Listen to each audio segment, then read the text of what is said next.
The Nightingale and the Rose, a short story by Oscar Wilde. "She said that she would dance with me if I brought her red roses," cried the young student, "but in all my garden there is no red rose."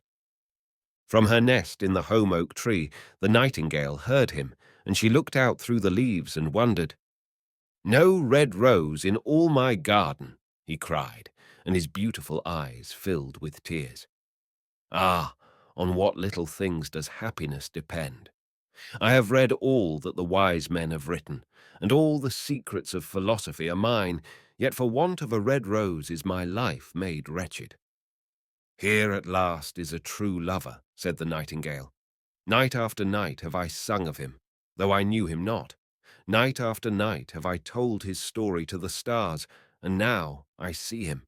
His hair is dark as the hyacinth blossom, and his lips are red as the rose of his desire. But passion has made his face like pale ivory, and sorrow has set her seal upon his brow." "The prince gives a ball tomorrow night," murmured the young student, "and my love will be of the company. If I bring her a red rose, she will dance with me till dawn. If I bring her a red rose, I shall hold her in my arms, and she will lean her head upon my shoulder, and her hand will be clasped in mine. But there is no red rose in my garden, so I shall sit lonely, and she will pass me by. She will have no heed of me, and my heart will break." "Here indeed is the true lover," said the nightingale. "What I sing of, he suffers. What is joy to me, to him is pain.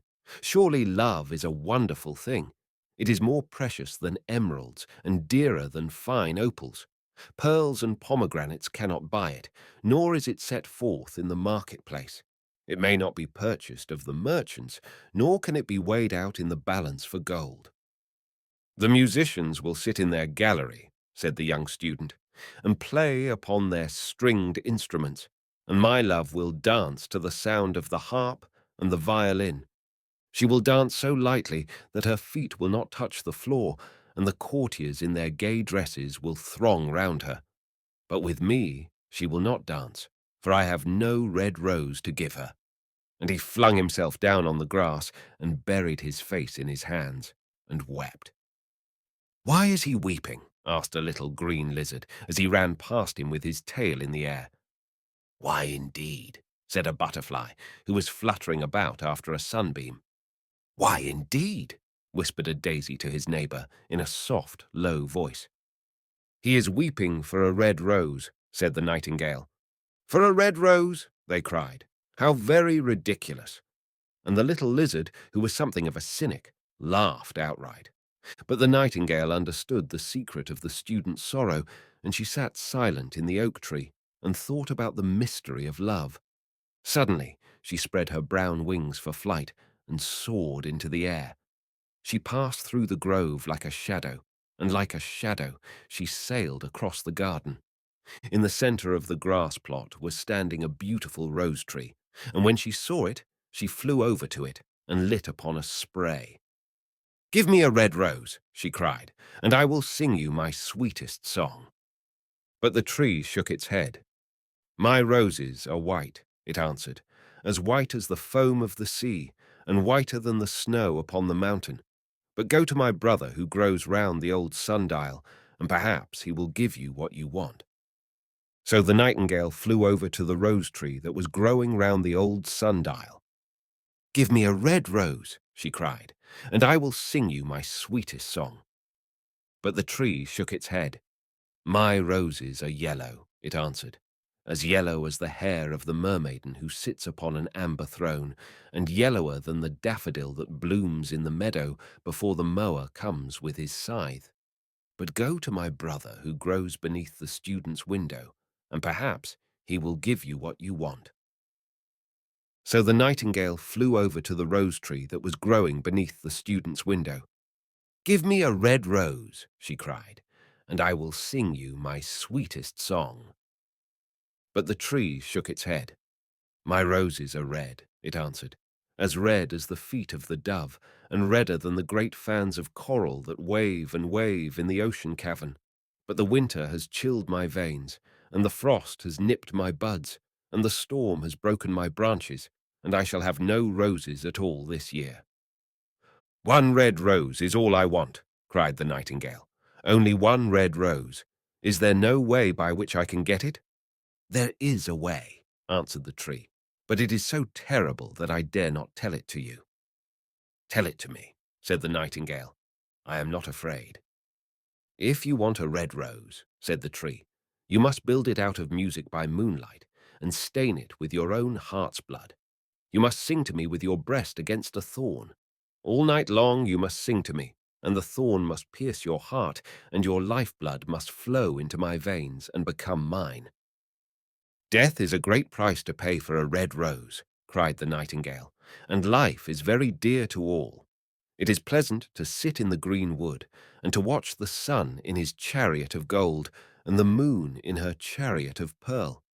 Sweet is the scent of the hawthorn, and sweet are the bluebells that hide in the valley, and the heather that blows on the hill. Yet love is better than life, and what is the heart of a bird compared to the heart of a man?" So she spread her brown wings for flight and soared into the air. She swept over the garden like a shadow, and like a shadow she sailed through the grove. The young student was still lying on the grass where she had left him, and the tears were not yet dry in his beautiful eyes. "Be happy," cried the nightingale. "Be happy. You shall have your red rose. I will build it out of music by moonlight, and stain it with my own heart's blood. All that I ask of you in return is that you will be a true lover, for love is wiser than philosophy, though she is wise, and mightier than power, though he is mighty. Flame-colored are his wings, and colored like flame is his body. His lips are sweet as honey, and his breath is like frankincense."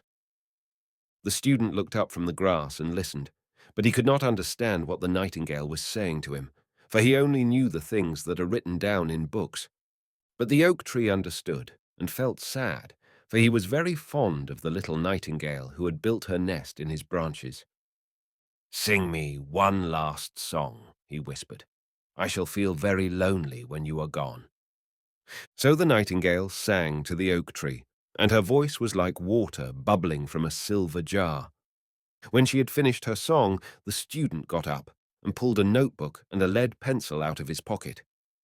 "She has form," he said to himself as he walked away through the grove, "that cannot be denied to her. But has she got feeling? I am afraid not. In fact, she is like most artists. She is all style, without any sincerity. She would not sacrifice herself for others. She thinks merely of music, and everybody knows that the arts are selfish. Still, it must be admitted that she has some beautiful notes in her voice. What a pity it is that they do not mean anything, or do any practical good." And he went into his room and lay down on his little pallet bed and began to think of his love, and after a time he fell asleep. And when the moon shone in the heavens, the nightingale flew to the rose tree and set her breast against the thorn. All night long she sang with her breast against the thorn, and the cold crystal moon leaned down and listened. All night long she sang, and the thorn went deeper and deeper into her breast, and her lifeblood ebbed away from her. She sang first of the birth of love in the heart of a boy and a girl. And on the topmost spray of the rose tree there blossomed a marvelous rose, petal following petal, as song followed song.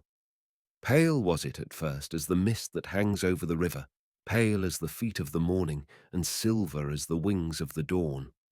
As the shadow of a rose in a mirror of silver, as the shadow of a rose in a waterpool, so was the rose that blossomed on the topmost spray of the tree.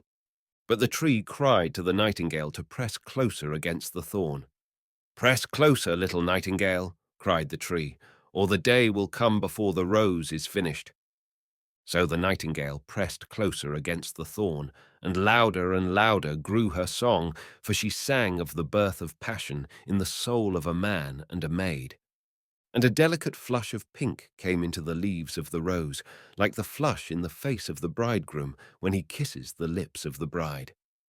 But the thorn had not yet reached her heart, So the rose's heart remained white, for only a nightingale's heart's blood can crimson the heart of a rose. And the tree cried to the nightingale to press closer against the thorn. "Press closer, little nightingale," cried the tree, "or the day will come before the rose is finished." So the nightingale pressed closer against the thorn, and the thorn touched her heart, and a fierce pang of pain shot through her. Bitter, bitter was the pain, and wilder grew her song, for she sang of the love that is perfected by death, of the love that dies not in the tomb. And the marvelous rose became crimson, like the rose of the eastern sky. Crimson was the girdle of petals, and crimson as a ruby was the heart. But the nightingale's voice grew fainter, and her little wings began to beat, and a film came over her eyes. Fainter and fainter grew her song, and she felt something choking her in her throat. Then she gave one last burst of music. The white moon heard it, and she forgot the dawn, and lingered on in the sky. The red rose heard it, and it trembled all over with ecstasy, and opened its petals to the cold morning air. Echo bore it to her purple cavern in the hills, and woke the sleeping shepherds from their dreams. It floated through the reeds of the river, and they carried its message to the sea. "Look, look!" cried the tree. "The rose is finished now." But the nightingale made no answer, for she was lying dead in the long grass, with the thorn in her heart.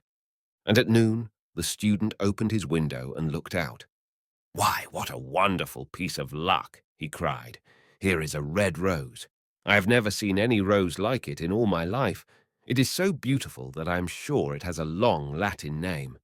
And he leaned down and plucked it. Then he put on his hat and ran up to the professor's house with the rose in his hand. The daughter of the professor was sitting in the doorway winding blue silk on a reel, and her little dog was lying at her feet.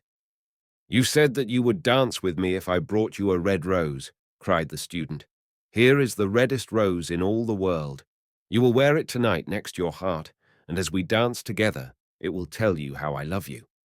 But the girl frowned. "I'm afraid it will not go with my dress," she answered. "And besides, the chamberlain's nephew has sent me some real jewels, and everybody knows that jewels cost far more than flowers." "Well, upon my word, you are very ungrateful," said the student angrily, and he threw the rose into the street, where it fell into the gutter, and a cartwheel went over it. "Ungrateful," said the girl. "I tell you what, you are very rude, and after all, who are you? Only a student. Why, I don't believe you have even got silver buckles to your shoes as the chamberlain's nephew has." And she got up from her chair and went into the house. "What a silly thing love is," said the student as he walked away. "It is not half as useful as logic, for it does not prove anything, and it is always telling one of things that are not going to happen, and making one believe things that are not true. In fact, it is quite unpractical, and, as in this age to be practical is everything, I shall go back to philosophy and study metaphysics." So he returned to his room and pulled out a great dusty book and began to read.